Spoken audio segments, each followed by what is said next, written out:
Good evening, ladies and gentlemen. This is Jhammaster J, and we have another Drake Appreciation Day review. And I just want to say that this will be the final review of the Drake discography reviews. Obviously, look at my further videos on my playlist if you're interested in seeing my thoughts on any of his other projects. And that's just getting that out there. But let's get right into this project. The reason why it took me this long to get into this review is because I want to start this off by saying that this was my favorite Drake project. And I felt like it just didn't do justice just reviewing this project and just going on to others, because I wanted to end this series, this review series, on a positive note. And because because of how I felt about this project, I wanted to save it for last. And this project I'm talking about is Drake's third mixtape, So Far Gone. Now, as we all know, Drake, a Toronto rapper who at the time was an actor, played off Degrassi for quite a while, 2000 all the way up until 2008, I believe. I mean, for a good moment, Drake has been, on the show and then having a rap career. His first mixtape, Room for Improvement, was, it was when he was on the show, and then Comeback Season was when he was on the outs. This mixtape came when he was out for good.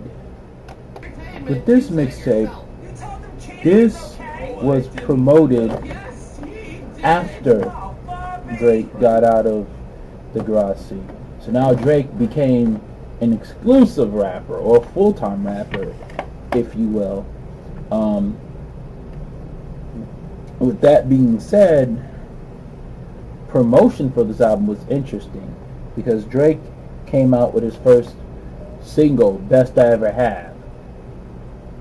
And when you think of all the singles and projects that Drake has had to this day, this is the first time Drake has actually done this as a full-time rapper.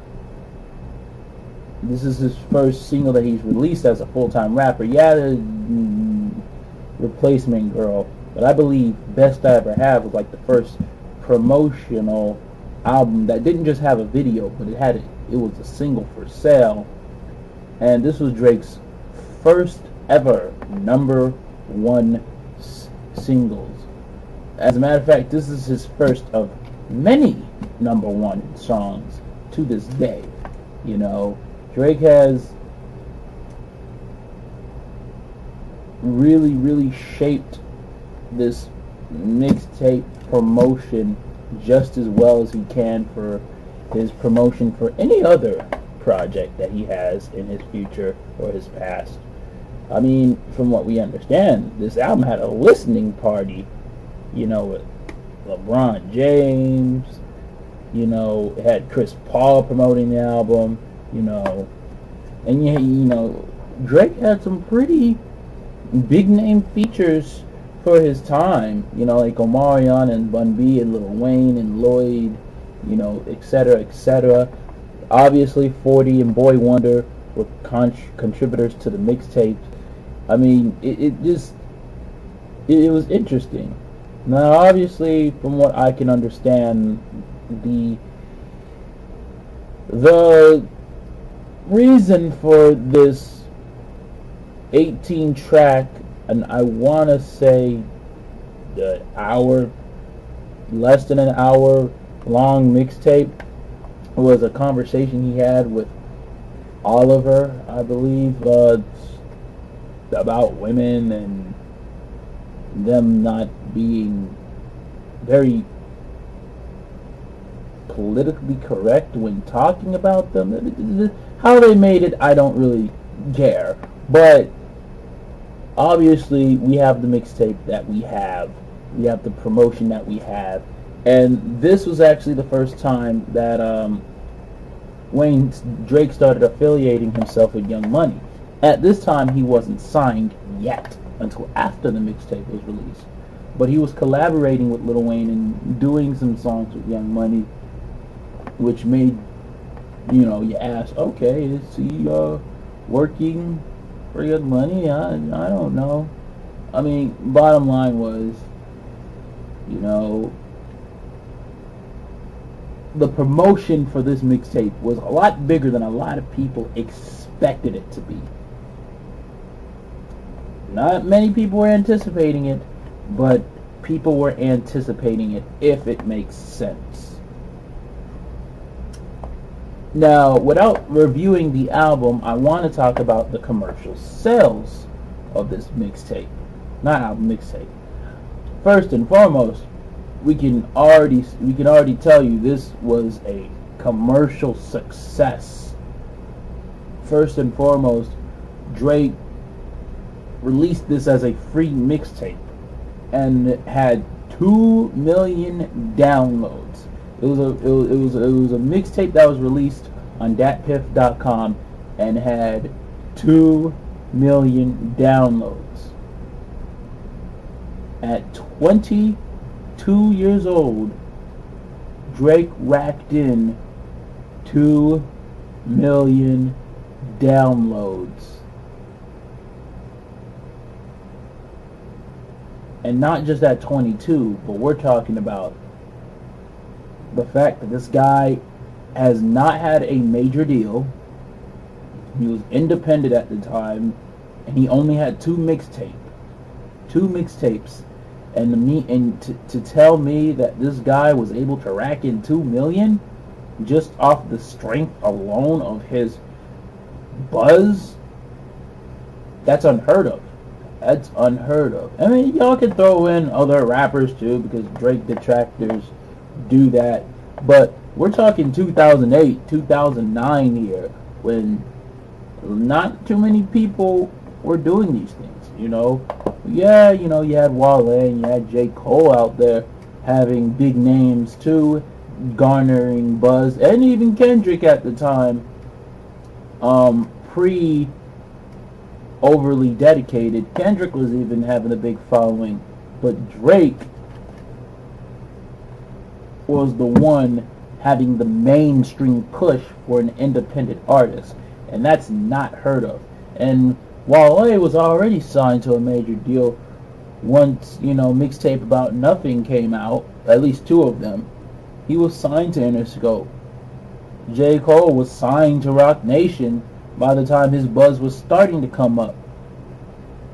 And Kendrick was only as big as he was in California. He wasn't big until Section 80 hit. That was when people started getting attention. But Drake, he had very little. He had a lot of promotion. He had a lot of fanfare. He had a lot of people coming in.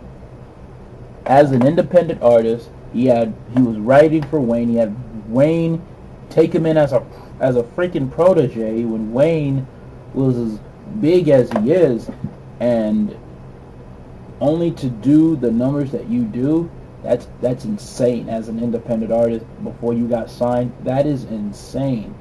So insane that when he did get signed to Young Money, they re-released this project as an EP, which, by God, with I'm Going In and Fear, with some extra stuff and some stuff taken out, the fact that it went in gold, that speaks volumes, and that speaks lots of volumes, which, in my opinion, gave Drake the right, actually earned Drake the right to pretty much be as confident, or even to many cocky, as he ever has. And then you have the infamous Funk Flex freestyle, which is a little bit on the negative side. But we're not talking about that here. We are talking about the promotion for this album and how this mixtape and how big this mixtape was for Drake. So commercially, this was the biggest mixtape of Drake's career as a full-time rapper. Now that I spent 10 minutes talking about BS, let's actually talk about the album. I mean, it sounds like an album to me. Let's focus on the project itself. And like I said, this is 18 tracks, and my God, what else can I tell you except this project was a phenomenal project, like from top to freaking bottom, without starting it off chronologically, track by track. I can just tell you right now, the track starts off slow and methodic and very light in a way, with the production, and Drake just slow rapping through Lust for Life. And then when you get into the middle, you'll have more of those brash, high energy lyrics that you get from Drake when you have tracks like Unstoppable, Uptown, and then you have more of the somber songs like the Cambria interlude. Then you have that piano outro, and then you have the bonus tracks like Brand New and Congratulations, where the bonus tracks were even just as good, and they hold up just like any other track on this album. And from top to bottom, I enjoyed it all the way through. Getting into the production, like I said, the track starts off very light and somber. You get it. It's a mix of light, somber, strange, beautiful, glistening, glossy, at times very moody, even dark if I have to, somber, depressing. It's a beautiful melting pot, and the way the production off each track just flows so well. They flow so well, I mean, the interesting thing, you have Lust for Life, which is slow and moody. Houston, Atlanta, Vegas, which is kind of just like one of those heart-beating productions.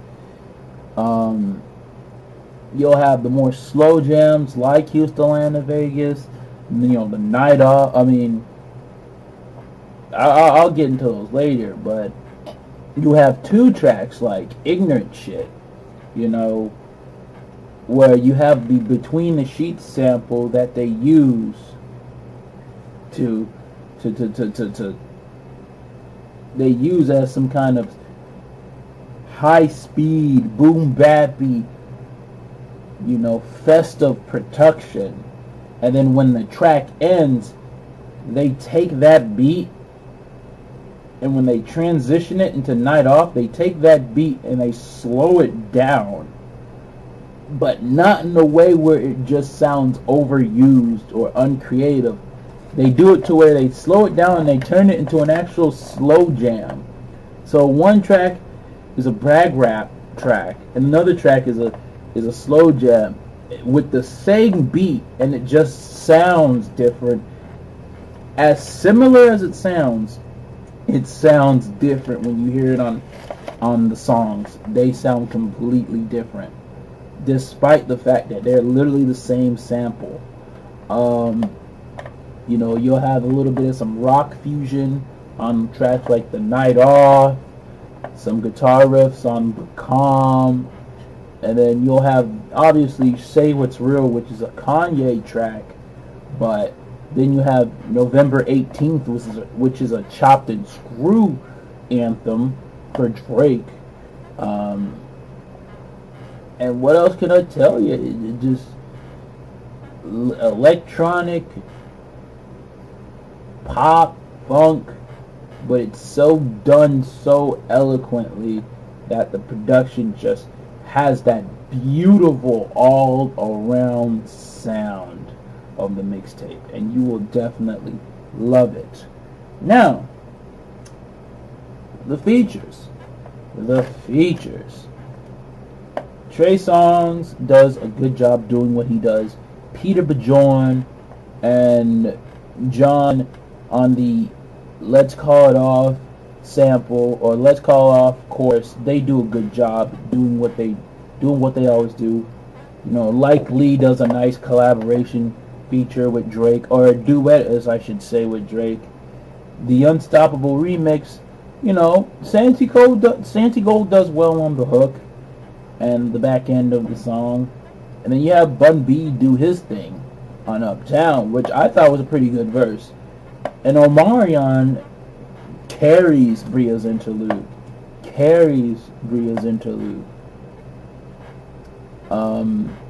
So the features here are pretty handled well. They're handled pretty well. Now,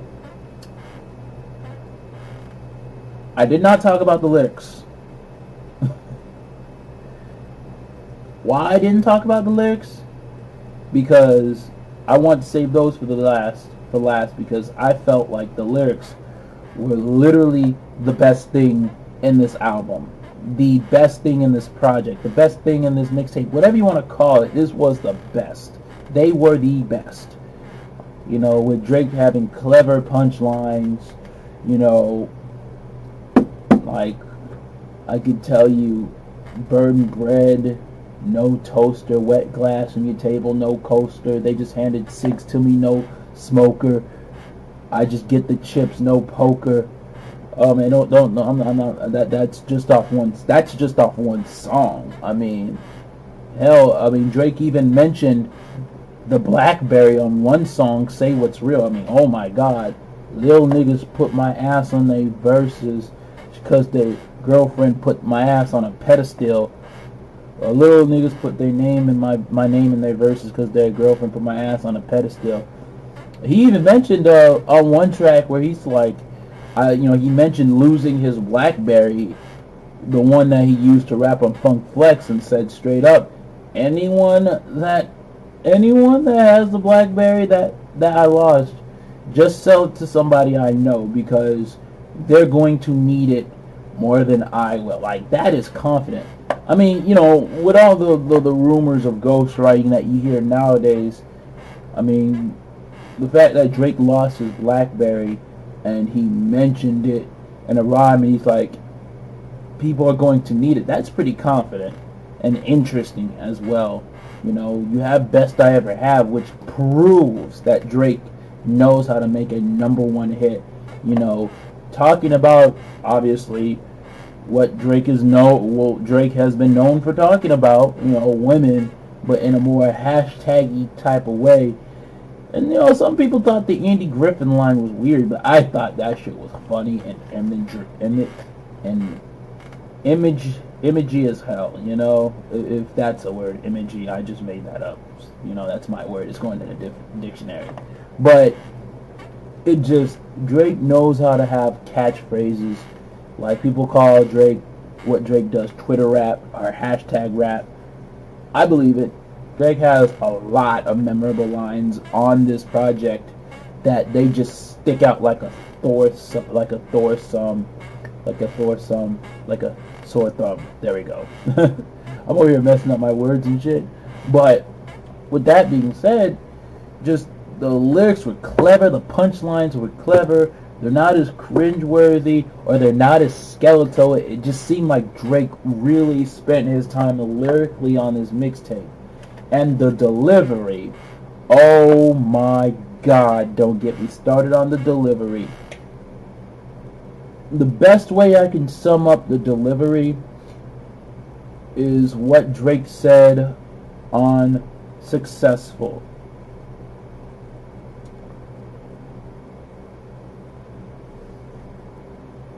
My delivery has me buzzing like the pizza man. It's interesting because the way I said it is corny. But listen to Drake. This dude delivers his rhyme with such confidence, braggadocio. Like it's not even funny. And obviously, you have some introspection on this album. He doesn't do a bad job on like fear when he talks about, you know, his fear and where he might go into fame. It's interesting because in this song he says he could never use a writer to balance out his flow. You hear that, Quentin Miller? He doesn't need you. But it just, it's interesting that he knows how to do that. And this was when Drake started singing. A lot of people don't know this, but in his past two projects, Drake did a little singing here and there. When he dissed this guy named a Toronto singer by the name of Voice, you know, he was actually singing. But let me tell you something. This guy does well when he does this. And interesting, because when you listen to some of the So Far Gone stuff, and you hear the diss songs that Drake has aimed at certain rappers, like a fellow Canadian artist by the name of Aristo, you know, my God, good night and good luck, in my opinion. While the track that Drake did on Aristo with a whole bunch of Toronto artists were pretty scathing. It was definitely painful. But Good Night and Good Luck, which I'll just count this as part of the mixtape, where he just said, man, I gave you a shovel there. You know what to do with it. You know, your LO16s, and I don't call it a comeback. You're smaller to me than a thumbtack. I mean, he just that one line, the sun shines on my career while it's good night for you. Like, goddamn, you want to talk about scathing. Like, that is scathing.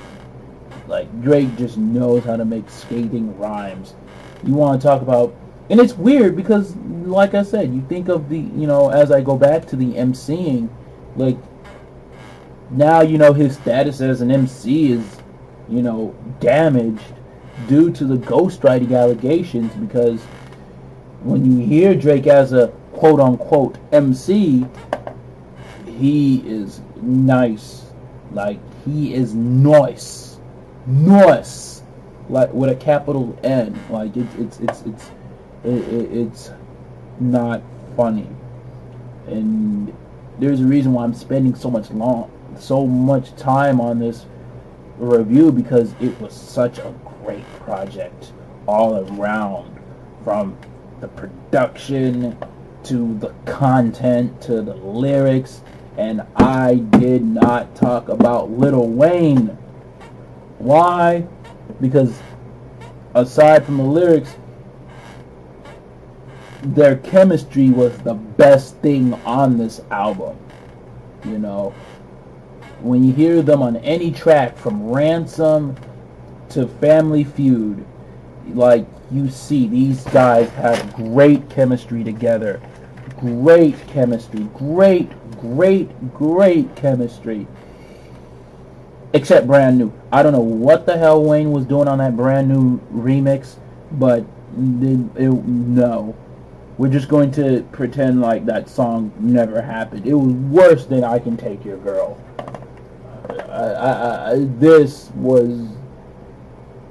Those two songs, Wayne should not be singing with Drake. They're terrible at singing. But when they rap, I can tell you right now, you ain't never seen chemistry in 2009 like you saw with Drake and Wayne. I mean, I am not going to talk about Wayne and Drake without talking about ignorant shit. And the way these two just rubbed off on each other and competed with each other. You know, uptown, successful, so on and so on and so on. And the track ends with congratulations while Wayne is doing whatever the hell he's doing out the back end of that song. Drake just constantly just no hook, 3 verses, and he just keeps going. Amazing way to end this track. So with the lyrics, the production, and the features and the content, this makes for Drake's magnus opus in his career. One of the reasons why Drake is where he is at in his career. And why he's so big and what brought him to the dance. It's unfortunate Drake isn't as lyrical and as good with delivery, you know, now as he is back then. But like I said, Drake, obviously with these lyrical digressions, are more to a quote-unquote songwriter than a lyrical rapper. But obviously, in tracks like, you know, Diplomatic Immunity, 5 a.m. in Toronto, 9 a.m. in Dallas, 2 p.m. in Calabasas, so on and so forth, you can still see that Drake has elements of, you know, he has elements of really putting together rhymes. And I believe, to sum up why this is so good and why Drake is so heralded as this amazing lyricist in question, it's not what you say if it's also not about how you say it. And I think Drake says things pretty well, but he says it, the way he says it is pretty exceptional. And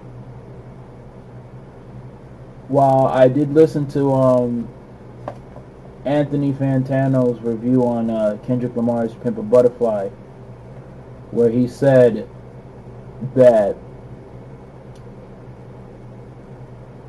there's not many artists like Kendrick Lamar, but when there are, you know, you should appreciate them. I think it's safe to say there's not too many artists like Drake as well. I mean, y'all can talk about people on top. There's Eminem, there's Lil Wayne, there's LL Cool J. No, that's not what I mean. I mean, there aren't artists who make music, not top artists. I mean, there's not too many artists that make music, or that make music the formula that Drake does. So when you get artists like that, you should appreciate them as well. With that being said,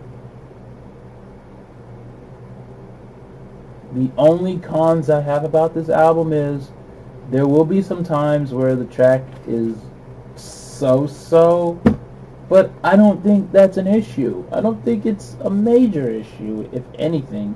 And we're just going to pretend like the brand new remix wasn't on this mixtape. Why? For this reason. With all that being said, I give this mixtape 10 out of 10. Straight up.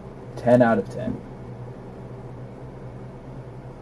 I highly recommend anyone to listen to this. You don't even have to be a Drake fan.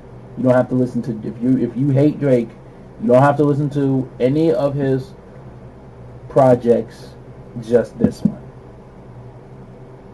If you don't like it, you don't like it. That's just how I feel about it.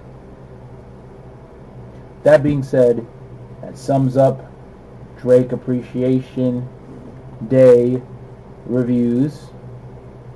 Scorpion will be out on June. And this is Jhammaster J. signing off with a crotch grab and letting you know if you guys got anything else that you want me to review, you know where to find me. Links in the description. Peace.